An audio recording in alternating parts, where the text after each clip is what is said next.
Hey everybody, it's LavenderTowne. And I don't know if you guys have noticed, but lately I think we've been in kind of a pop renaissance, and we have some really iconic pop stars with some really iconic looks, and I want to turn them into magical girls. This was originally inspired by our first subject, Chappell Roan. I saw her in person recently at Capitol Hill Block Party in Seattle, and it was really a magical night all around. And she has been making huge waves in the pop world lately. She's actually been active since 2014, but she really exploded in popularity just over like this past year, where she went from being relatively unknown to being a household name. My inspiration for her magical girl version is based on Utena, a revolutionary anime from the 90s about a girl who fights to protect another girl at her school who is known as the Rose Bride, and who basically belongs to whoever has last won a battle for her. It's kind of complex, it's super surreal, but because both Chappell Roan's music and Utena have strong themes about like being a lesbian and being in love with another girl, I thought this would be the perfect connection. I also think that because Chappell Roan is so associated with drag queens and drag, I thought that Utena's penchant for wearing the boys' uniform and all of the weird gender stuff that's going on in Utena would be a perfect match. I absolutely love Chappell Roan's music, and especially the way that she presents herself, this over-the-top persona and these like not super clean kind of aesthetics, I think is something that we really needed. And it's really refreshing to see in an era where everyone is meant to be very perfect. You know, her Tiny Desk performance, she literally has lipstick on her teeth. She just looks like completely like a super version of a pop star, like a dramatic prom queen, like wild cartoon. And I just think that that's so cool. So I definitely knew I wanted to utilize a lot of the color and styling choices from this album cover and this photo shoot. I just think it's so iconic, and it's one of the things I think people first picture when you hear her name. It has this really bright, like aqua color that offsets well with her red hair, and I thought that would work perfect in this kind of anime style. And I wanted to do a couple winks to her various songs, such as the words hot to on her tassels, which I actually took from Utena's uniform, but also seems very much like something Chappell would wear. Tassels just feel right in line for her Midwest princess type of costuming. I also decided to put little emblems of the Pink Pony Club on the panels of her skirt. I know Pink Pony Club was one of her biggest breakout hits, so I definitely wanted to include it. And at Cap Hill Block Party, there was even a place that was selling a horseshoe shaped donut that had pink and sparkles on it called the Pink Pony Club. So it's definitely like one of her most well-known, I guess, signature symbols. I also put on a little crown on her head, and of course kept her prom queen sash that she has in this image. I just think it's so camp and cute and wonderful. And I also kept her perfectly white face makeup and her really dramatic like 80s powder blue eyeshadow. I really wanted to include all of that because obviously we're going to lose a lot of the like details of her facial structure with this super anime art style, but we can still keep the things that really make her iconic, and those mainly include like her makeup and her color palettes. I also decided to give her a sword and a microphone. The microphone, of course, because she's a singer, but I wanted to give her a sword because one of the unique things about Utena is that Utena fights with a sword, not with like a magic beam or a wand. She stabs people, so that's something I wanted to keep in this design. I also just feel like swords and sword fighting are very like lesbian culture. It's very like sapphic to have a sword, so I definitely wanted to include that as well. I believe her eyes are green. I was trying to see, it's kind of hard to tell. They're kind of like bluish green color, but I made them a stronger green in this like anime version because all the colors are being bumped up. And I made her really curly hair even more like puffed out in princess curls. You know, princess is something that comes up a lot with her and her designing and everything. So, you know, she even has a tattoo on her back that says princess, which apparently helped her come up with the idea for the Midwest Princess tour. So here's my magical girl version of Chappell Roan. I think she looks so cool in this Utena art style. Let me know what you think. Oh, and I should say my favorite Chappell Roan song is Naked in Manhattan.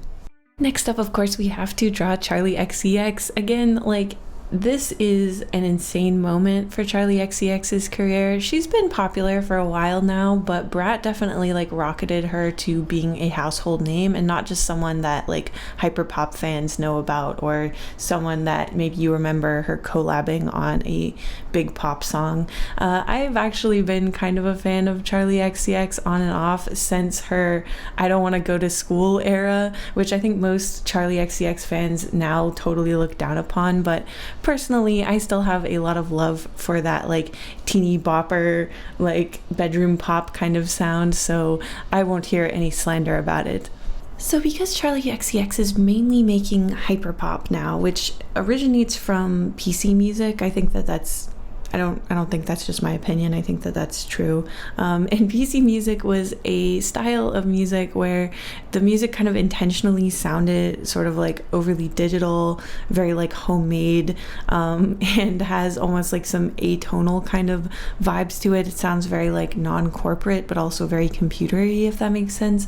I felt like the perfect character to base her sort of anime version off of is actually Hatsune Miku.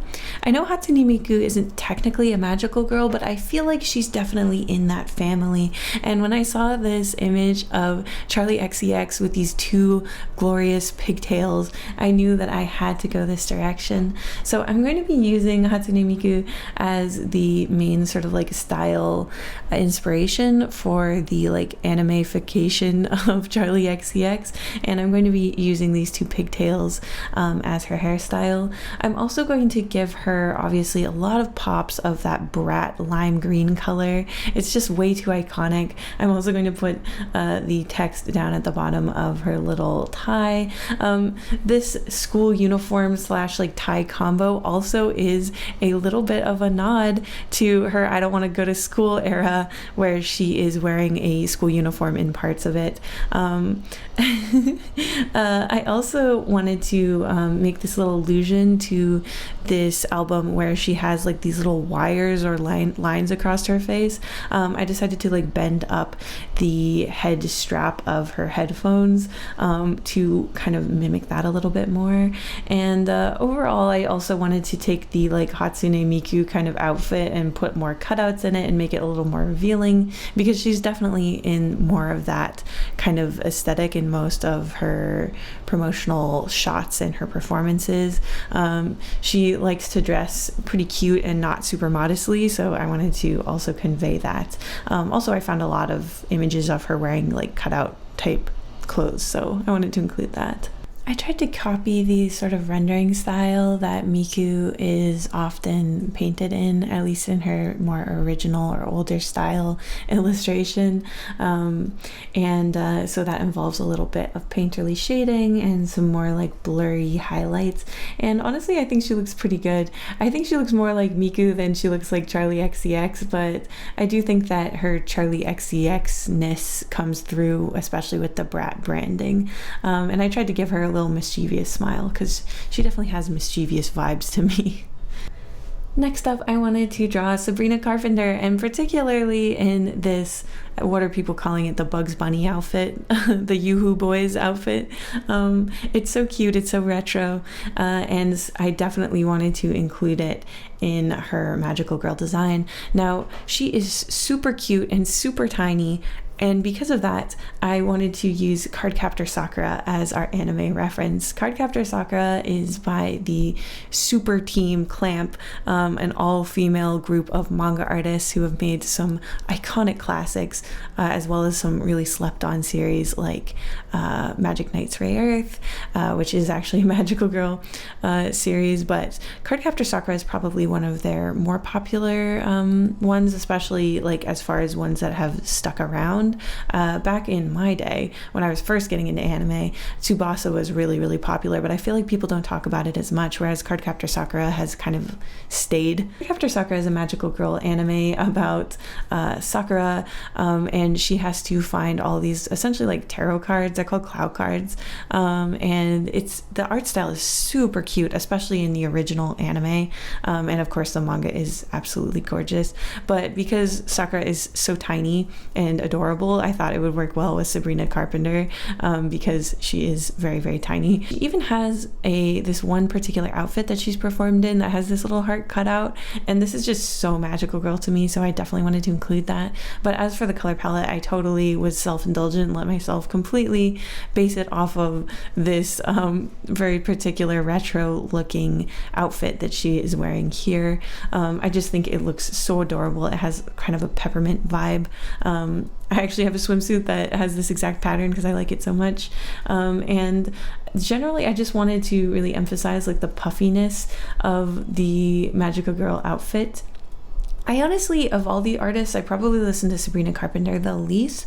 I definitely know that she has become extremely popular, especially with her song Espresso, which I've heard countless times just like out and about. It is hugely popular. And she is one of those singers who got her start on the Disney Channel. But I think she's totally like escaped that now, and now people definitely just think about her as a musician, which is cool. I think it is hard for young women to go from acting in these Disney shows to reinvent themselves, and sometimes they have to take some quite like painful steps trying to like rehabilitate their image and become a person and not a character, but it seems like she's successfully done that. And I definitely think I made her look like a tiny little baby. I don't know if she is bothered by the fact that she's like very cutesy and childlike. I hope not, because otherwise I would, I guess, draw her a different way, but I do think that this illustration turned out pretty adorable, and she definitely looks like a magical girl to me. I have her sort of singing. A lot of magical girls actually do like sing, or there's some kind of like singing element, especially in classic anime magical girls like Prepara. So I wanted to include her microphone here. Next, I wanted to draw Ariana Grande. She has been kind of back in the news, mainly for bad reasons, I feel like, lately. There's a lot of drama about her relationships, which I'm not really going to get into. Of course, there's also Donut Gate, where she, for some reason, licked a donut and then put it back, and then was basically complaining about how much sugar is in American food. Totally unhinged behavior, but in general, I think that Ariana Grande is mainly known for her very consistent aesthetic. She always has this ponytail, and she also, I've noticed, is using a color palette that's pretty rare in the pop and like girls sphere, which is gray. You see her in a lot of like gray dresses, and her cosmetics brand REM Beauty is very like space and astronaut-y, which also leads to it being a lot of like silver and grays.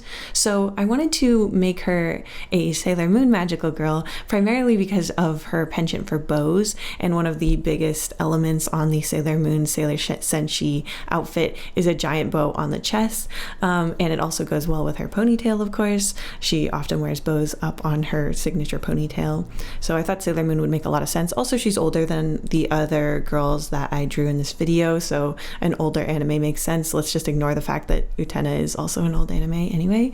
And I wanted to take that Sailor Senshi outfit and apply Ariana Grande's like soft dove grays and sort of darker colors that she's often wearing.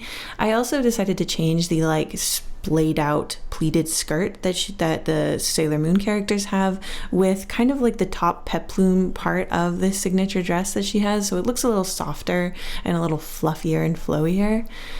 I think that when it comes to Ariana Grande, there's been so many eras and so many controversies, but at the end of the day, I do try to remember that she's someone who was on the Disney Channel during a time period where we know that there was a lot of really dark stuff going on. So I try not to be too judgmental of people who may be going through things that we don't know about. And also, I think a lot of her controversies come from this idea that she's the other woman, but, I do think that we should, as a society, put more pressure and like hatred on the people who actually cheat on their spouses and not the person they cheat with. My favorite Ariana Grande performance is actually not a song, but I liked her in Scream Queens. I thought that her involvement in that show is really funny. It's probably the only Ryan Murphy show that I can really like watch earnestly. It has the Señorita Awesome line in it, if you know that one. And there's a lot of iconic moments, even though it is a little hard to watch because it's so like intentionally problematic.